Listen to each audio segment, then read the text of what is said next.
So today what we'll do is we'll create a private repository or a private Docker registry using Nexus and also using registry 2, which is a Docker registry kind of a Docker image from directly from Docker itself. Okay, so the reason why we are not using Docker Hub for storing our Docker images is every image that we store in the Docker is public. Okay, and Docker allows only use of one private repository. That means you can only store one private image. But what if you have, tens of private images that you run inside your organization, right?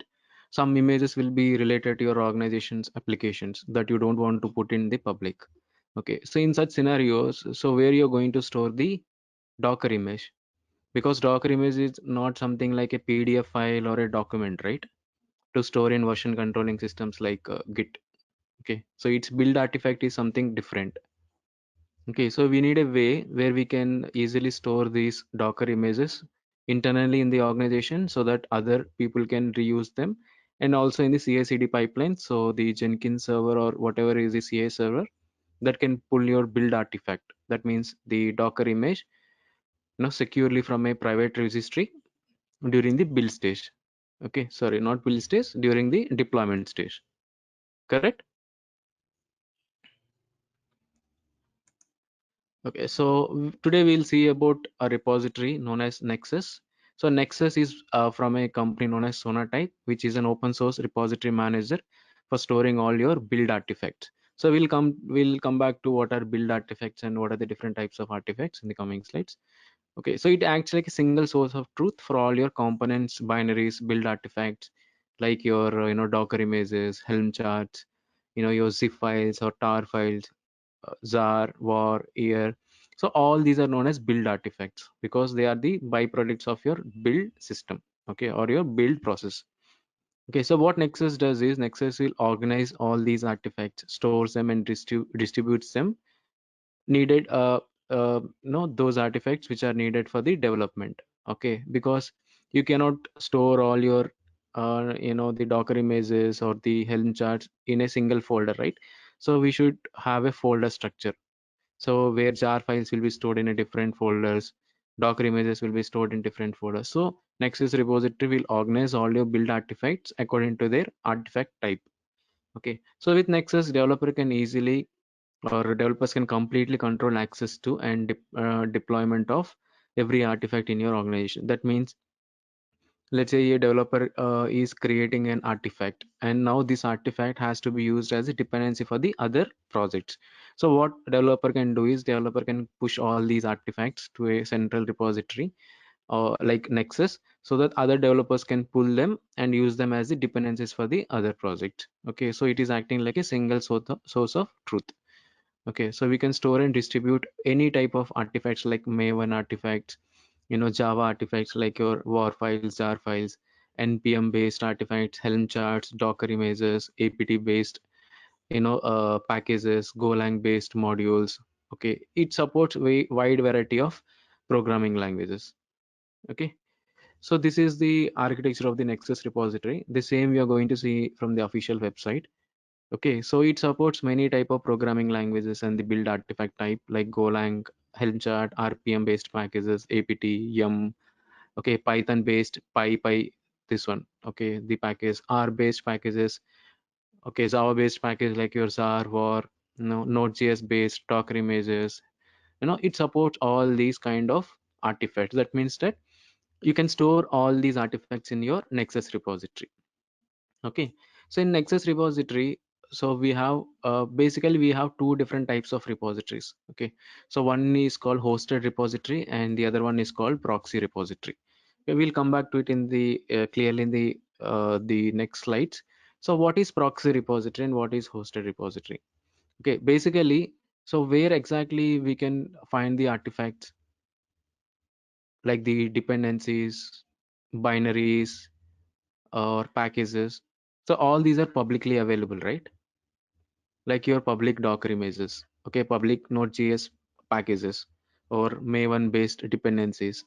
Okay, so all Maven based dependencies and all comes as jar file, right? So if you go to Maven Central website, you can find a lot of publicly available artifacts in the form of jar files.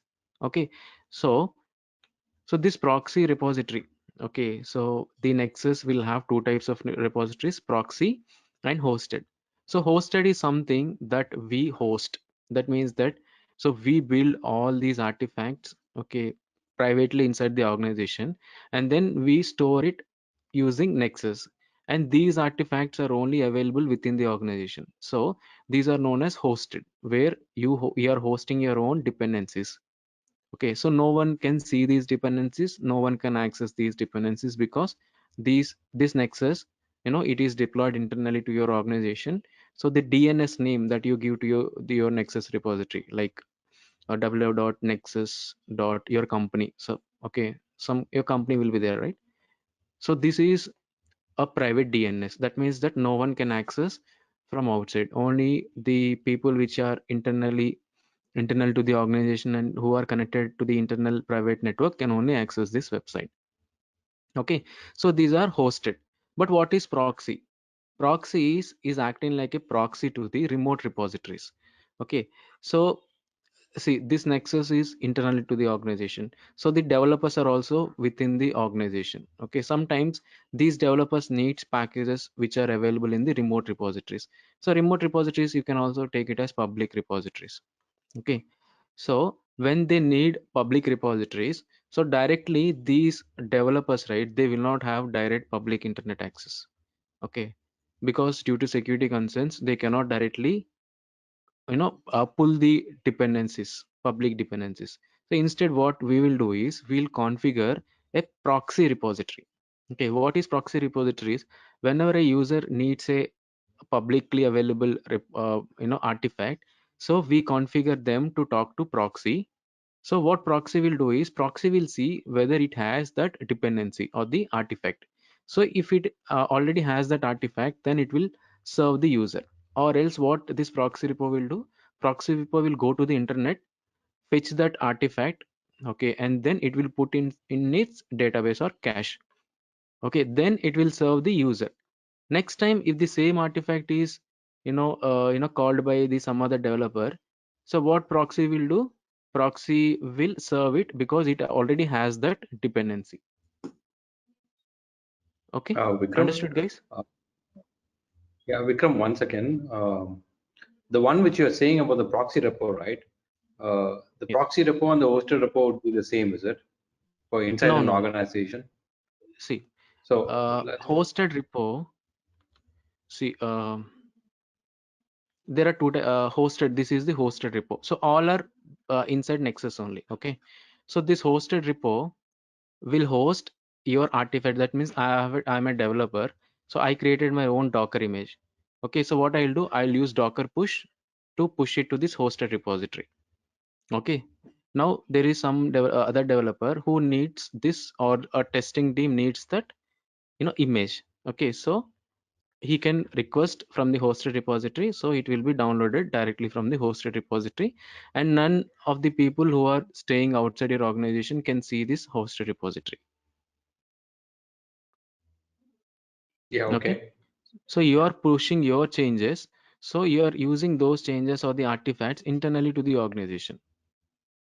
Okay, let's say if you are asking for some image like image like Alpine, so this is not in the hosted repository. Okay, it is not internally hosted. So in this case what this request has to do is this request has to go to the, so let's say this is a proxy, so it has to go through the proxy, then proxy will contact the remote repositories, it will download that Alpine image, and then it will cache it into its private repository, I mean the proxy repository. Then that same will be given to the user. So next time if the user is asking for the same Alpine image, so it will be already in the cache, so that it will be served internally. Okay, we don't have to go outside and then download that dependency. So in this case, uh, the user who reaches out to the hosted for the image or the artifacts, he only knows the hosted part of it, where he reaches checks for that image or whatever it is, artifacts. Yeah. So in Hmm. case if that is not there in the hosted hosted Yeah. repository. The hosted repository is the one which pushes the request to the proxy, or how is this? No, the user, we have to configure the proxy part as well in the configuration. Okay, okay. Okay, so we'll have two different configurations. One is the proxy part and one is the direct hosted part. Okay, if it is not available in one repository, it will talk to the other repositories. So that's why we'll have multiple repositories configured. So the Docker can find the image in the multiple repositories. Okay, got it. Yeah, thanks. Yeah. Okay, so yeah.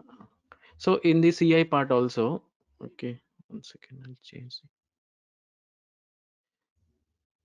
So in the CI part, so it can download your, the source files from the source code repositories and build artifacts from the proxy or the hosted repositories. So the CI pipeline. And also Nexus has something known as promoting the Docker images or promoting the artifacts. Okay, what is promoting the artifacts is, let's say you have created an artifact and you have used that artifact in the development environment. Now you found that it is working perfectly in the development, and now you wanted to promote it to another repository known as production repository. Okay, so that promotion also you can handle. That means that initially the build artifacts are stored in the staging repository. So once they pass the CI pipeline, you can promote it to production so that those artifacts are also available for the production deployments.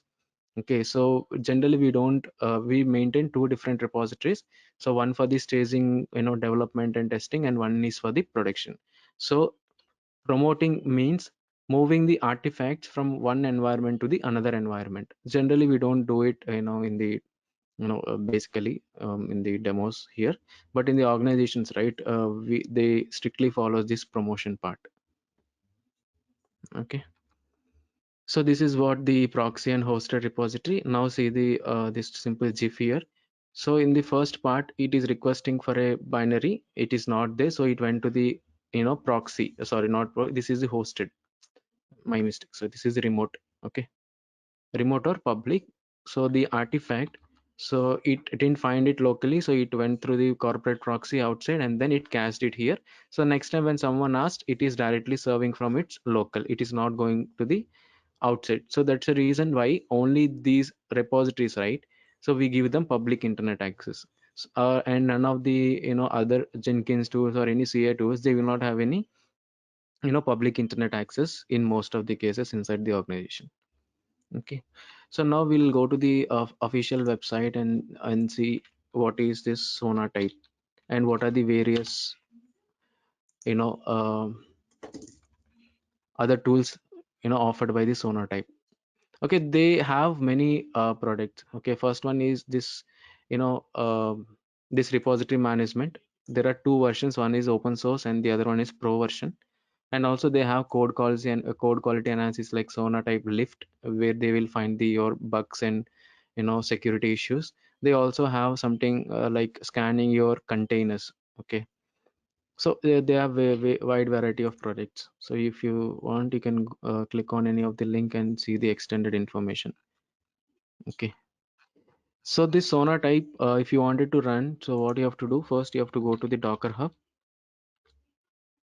and then search for an image known as Sonatype Nexus. Okay, you can just type Nexus. So there are many. So let's type Sonatype. Yeah, Sonatype Nexus 3. So we'll use this image.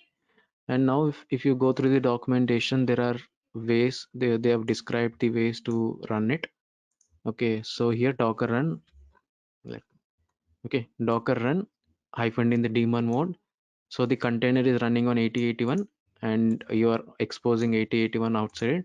This is port mapping and you are naming it as Nexus, and the image is Sonatype slash Nexus 3.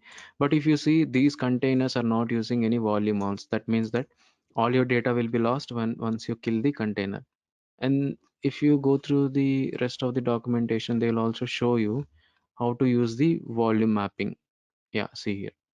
So here they are using v and the volume mount. So here they are using Nexus data. So now tell me, what is this?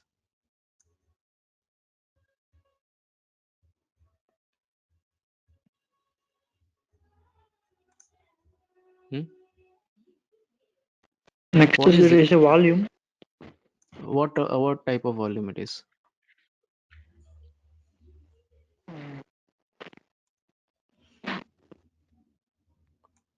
Hmm? It means you guys are not reading, huh? So this is a named mount. That's why it is created first. Docker volume create Nexus data, and then they are referring that data. Oh, sorry, volume. But if you have a storage or mount or a volume already, let's say that you have some directory like this, or you create new one using mkdir and change the ownership like this. Okay, okay. So change the ownership of this directory. Okay, and then you refer that using -v. But if you see, there is a slash at the beginning. Slash in the sense it is a bind mount. Okay, so you're using the mount which you have created and you're mapping into Nexus data. In both the ways, it is Nexus data. Why it is slash Nexus data? Because the container is storing all the information in this place. Okay, so now I'll take this. Okay, either you take this or this, it's up to you. So I'm going to take this because it is easier. Then, so I already have the instance up and running.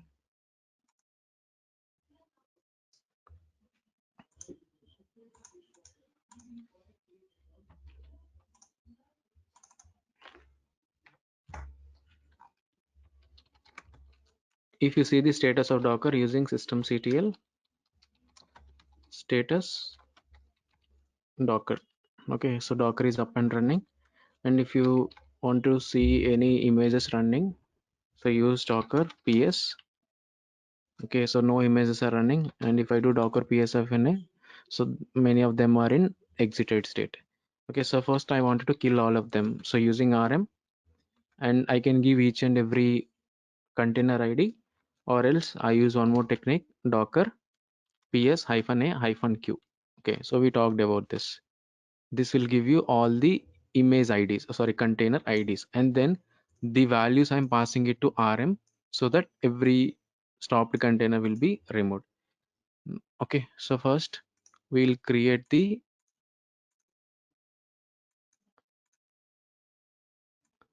where is the documentation?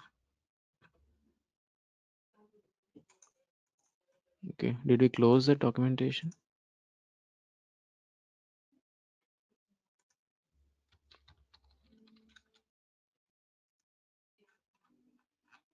Okay, so first I will create the volume. Okay, using this command.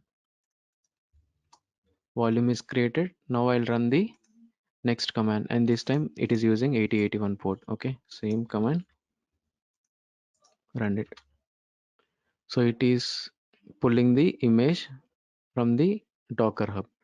Okay, so we also have to open 8080 port in the security groups, right? Otherwise we won't be able to see.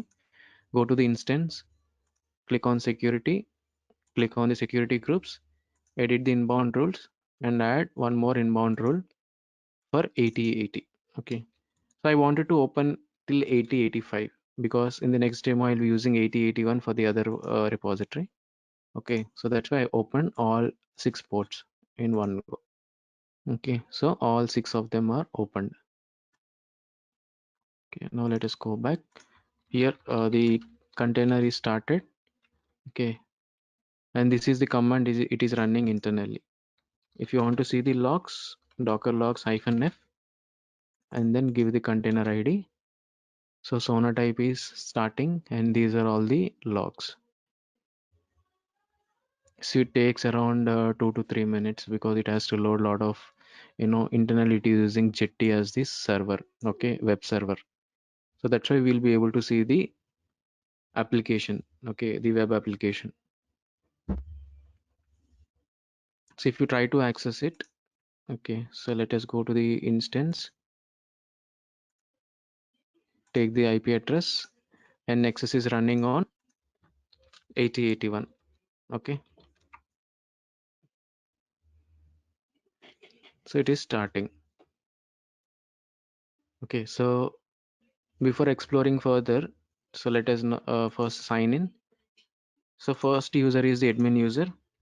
Okay, but password can be taken from this location. Okay, so I'm going to open the notepad. Okay, so Nexus is saying the initial password is stored in this location. Okay, so what I can do, I can log in into the container and go to this directory and take this password. But when I ran this command, what I did, I used Nexus data as the volume, right? So whatever is the data which is present internally in this location should be there in this location as well. Okay, so either you log in into the container or else you take this data from this. Okay, I'll close the log. Now what I'll do, I'll go to that volume location. So it should be in the var lib docker and docker inside the volumes. Okay, we created a volume known as nexus hyphen data. And if you do ls, it will be having one more folder. So go into that folder. Now you will see all the contents which are there in this container. Okay, so you have to cat on this file.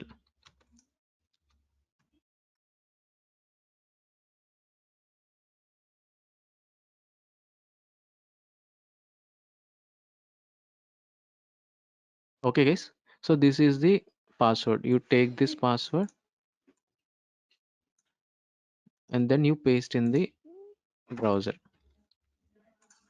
Okay, so now it will ask you to create a new password. So again, I'm creating a new password, admin123. Okay.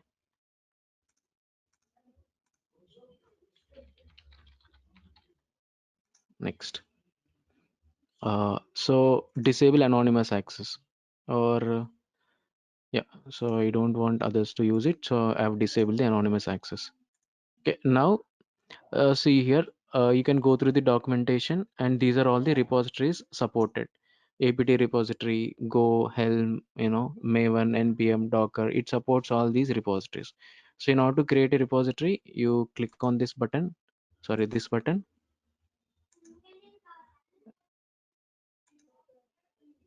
Yeah, I think this button. Okay, repositories. Okay, so these are all the repositories which are already there. Okay, now you can click on the create repository. So the repositories which you are seeing, right, these are already available. Okay, one second.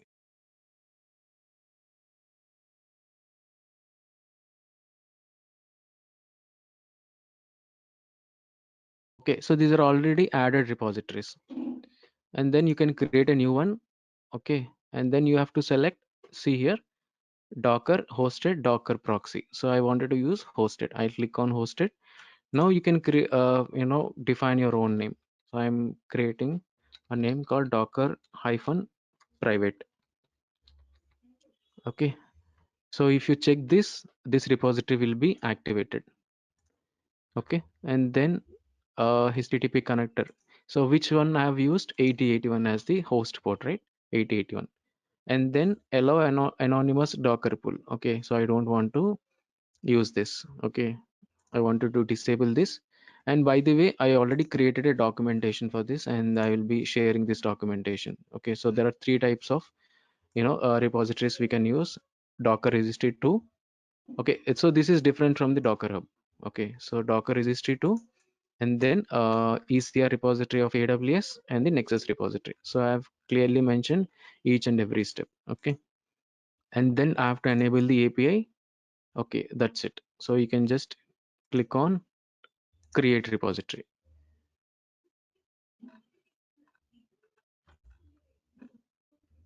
Okay, port 81 is already used. Create HTTP connection specified normally used if the server is behind a proxy server. Okay, let us go to the documentation. Okay, so you have to use any other port. Okay, because port 8081 is already being used by the this Sonar type Nexus. Okay, for this repository, I have to create a new port 8082, let's say, and then create. Okay, so this repository is created. So this is the private repository of type hosted. Now let us see how to push the images to the this repository. Okay, so I'm going to take the URL of this repository. Okay, So this is the EC2 IP and then the port number on which Nexus is running. But in order to push it to the private repository, you have to use 8082. Okay, so we'll come back to why we are using this. So now in order to push images to the private repositories, right? So what we'll do, we have to retag the image. So let's say I have, okay, Alpine image. So I'm pulling an Alpine image from the public repository. Then in order to push this repository, sorry, this image to my private repository, I have to retag it. Okay, so how I'm retagging? Using Docker tag. So the old name is Alpine latest, right? Alpine colon latest. Now I wanted to rename it either with the DNS name of the Nexus repository or the IP and the port number combination, because I don't have the DNS name. So this is the value. So first one is EC2 IP and this one is the repository port. Okay, so I'll retag it with the IP colon port slash name of the image and the tag. So it is up to you use a latest tag. You can also change the tag over here. Okay, now if you do Docker images, okay, you can see the image over here. Okay, now let us try to push this image directly without any authentication using Docker push. Okay, this image colon the tag 1.0. Okay, so what it is saying, connection refused, because there are many issues, in pushing. So it is saying one of the issue is connection refused. So why this is coming is, by default Docker will not allow you to push the images to the private repositories which are insecure in the sense we are using the HTTP. So there is no HTTPS here. That means that it is insecure. So we cannot directly push the images to the insecure repositories. Okay, but how do we enable this? So we have to create a config file at etc docker. We have to create a file known as daemon.json. Okay, so this is the file that Docker is going to read. Okay, so here we have to add a configuration like this, starting with braces. Okay, so inside it I have to add a key value pair known as insecure hyphen registries equal colon. Okay, inside the array. So I can put any number of insecure registries that I'll be using. Okay, so which insecure registry I'm using? I'm using this insecure registry. Okay, so you have to put it inside the quotes like this. Okay, let's say if you have one more insecure registry, you can put that the other IP like this, separated by comma. Understood, guys? So the same I have mentioned in the documentation as well. Insecure registries. Okay, so this is the insecure registry, and then you have to save this file. Then you have to reload the daemon using restart the Docker using systemctl restart Docker. Okay, when you do this, what happens? It will stop all the running containers, right? So if you see the Nexus container, it is no more. If you do Docker ps-a, so it is in the exited state. Okay, so now what we'll do? Again, we'll use Docker start the name of the container or the container ID. So now again the Nexus container will come to the starting state. So this is the issue that we talked about yesterday. So when we ran the Docker run command, okay, for the Nexus container, okay, so this is the command we run. But if you see, we never use the flag hyphen hyphen restart is equal to always. So if we had used this command, I mean use this flag, so the container would have already automatically started if we restarted the Docker daemon. Since we haven't used this flag, it did not start automatically. So always make sure that inside the production, if you're running only one container, so run it with this flag so that the container will never stop. Okay, so now we'll see the logs to see whether, okay, the container has started. So there is a typo. Okay, so it is started. If I go back to the browser and if you refresh this page, So it is starting again. So now see here, I'll use admin as the username and admin123 as the password. And why it is able to log in? Why it is not asking me to, start from beginning, like creating the password and all? Why the container, stored the previous data, retained the previous data? Hmm? Because I've used volume mount. That means that earlier the data which was inside the container, it is already synced to the this directory. Okay, that's the reason why I'm able to retain the changes. Understood, guys? Okay. Now, since I added the insecure registries, so if I try to push again, okay, so again it is saying connection refused because I have not logged in into this private repository. Okay, so what I have to do, I have to log in into this private repository. So by using Docker login and then the URL. Okay, so this IP and port combination. That's it. If you have DNS name, you can use DNS name. Now it is asking for the username. So username is admin, password is admin123. Okay, so what it is saying,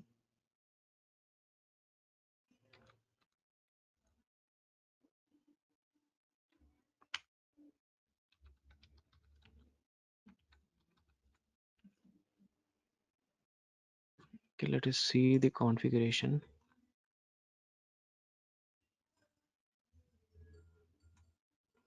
The same thing.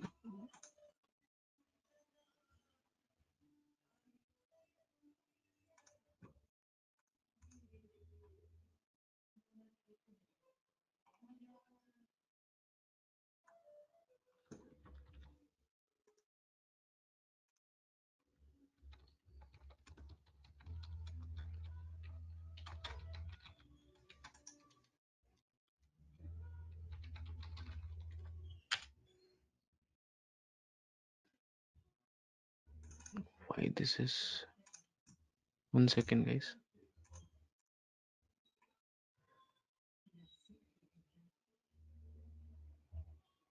Insecure registries and then,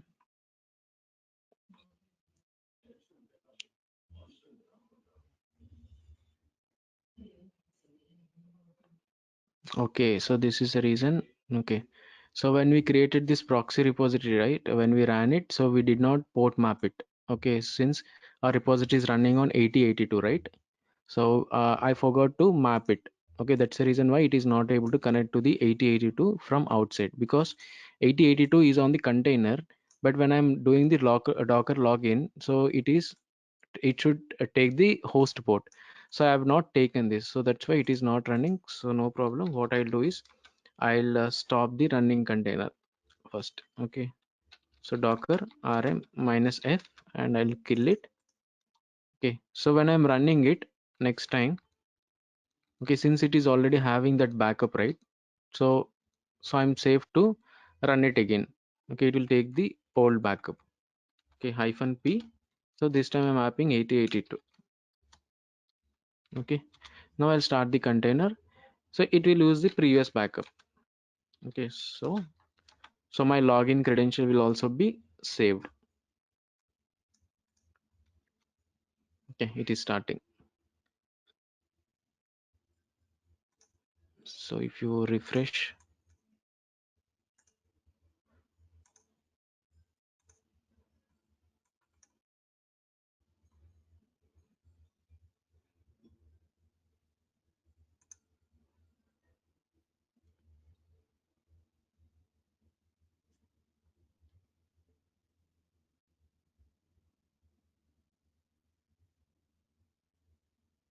okay, so again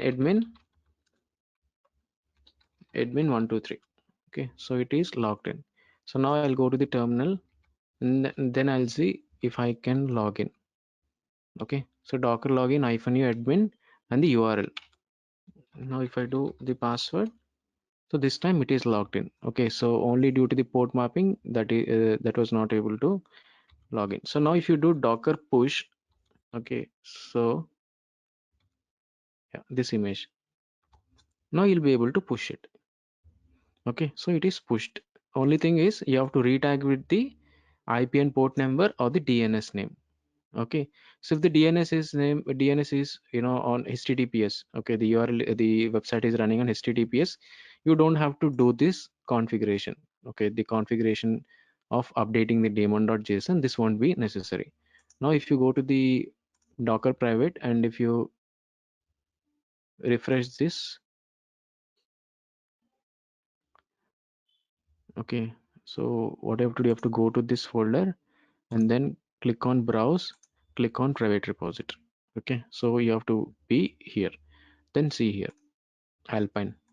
If you double click it, you will have various tags 1.0. Okay, understood? So you're pushed with 1.0. So let us do one more.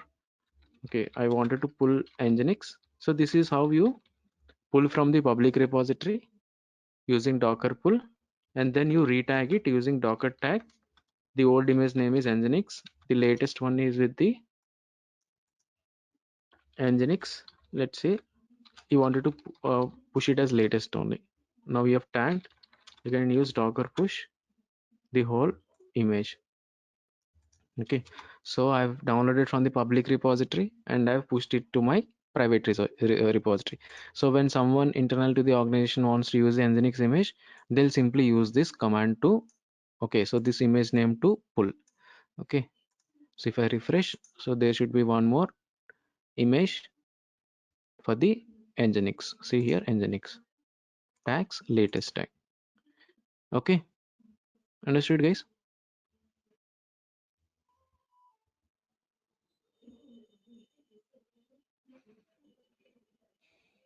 Guys, do you understand? Hello. Yeah, Vikram. Yes. And the reason why I mentioned that, recently Docker has limited the number of pulls we can, the images that we can download from the Docker Hub. So if you just search for Docker Hub pull limit, okay, so Docker has a restriction.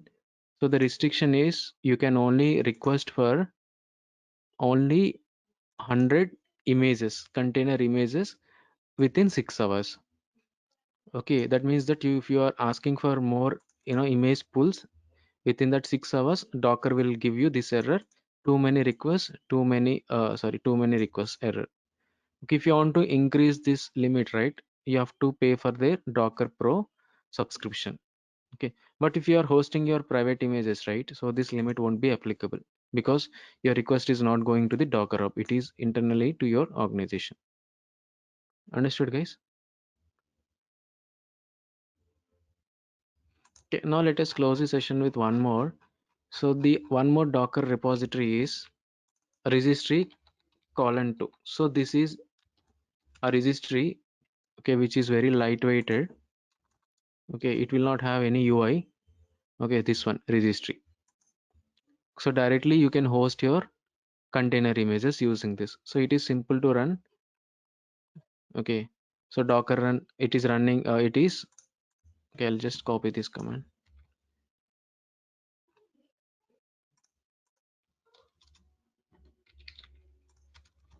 Okay, so Docker run -d -p, it is running on 5000. So internally also internal 5000, outside also 5000.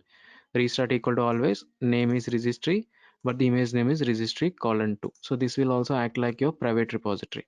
So what I'll do is, instead of 5000, so since I already opened 8085, right, so I'll use that port. Okay, so I'll run this as the container.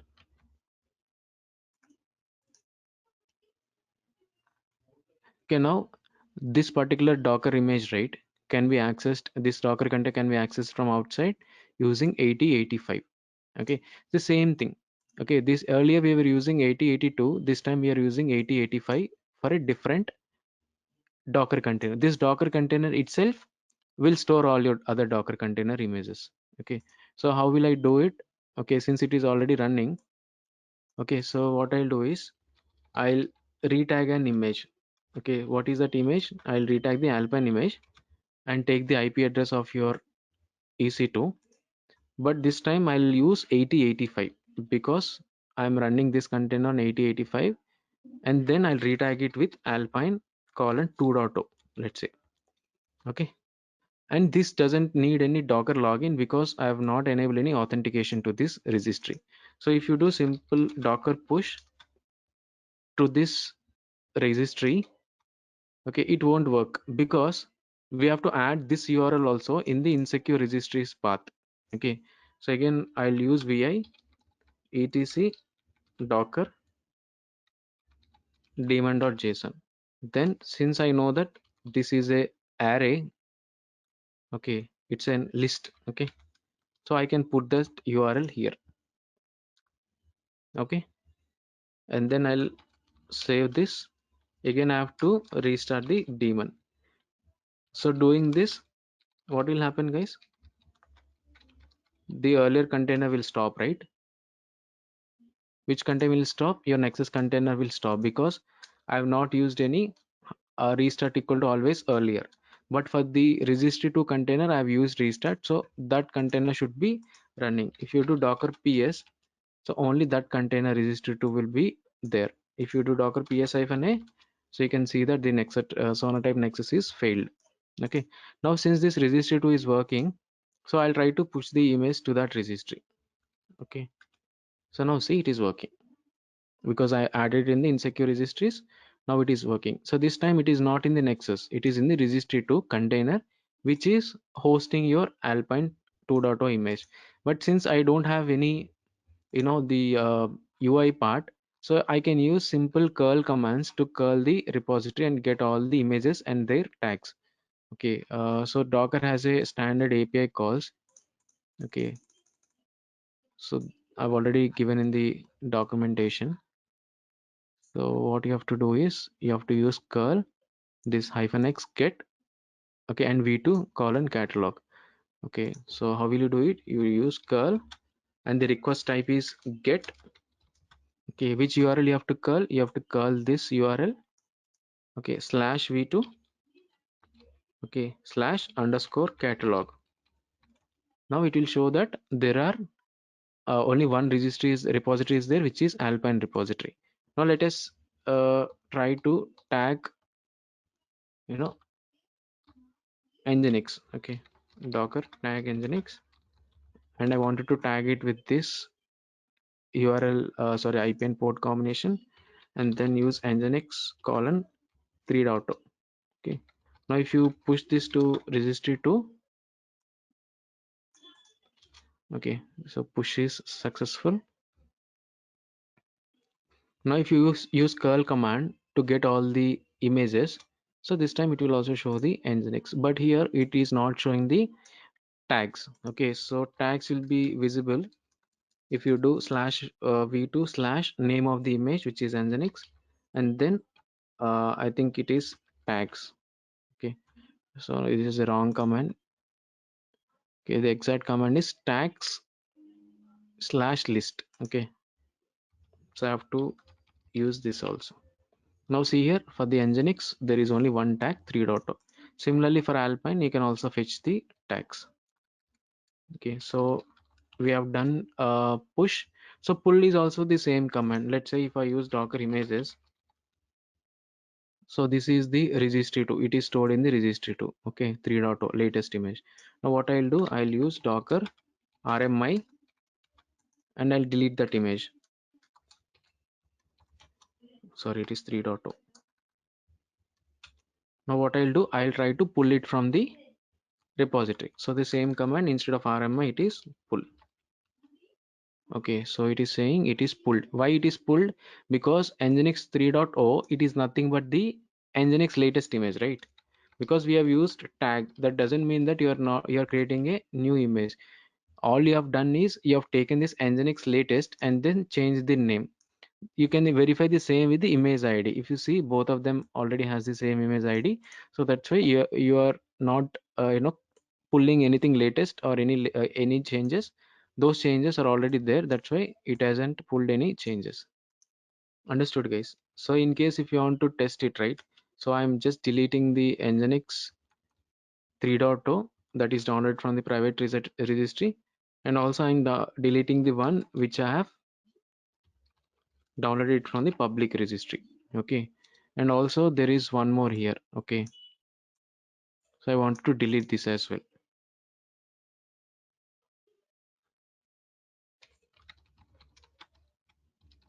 So all my local images are now deleted. Now if I try to pull it from the registry too, so this time it is pulling because your local machine doesn't have that image information.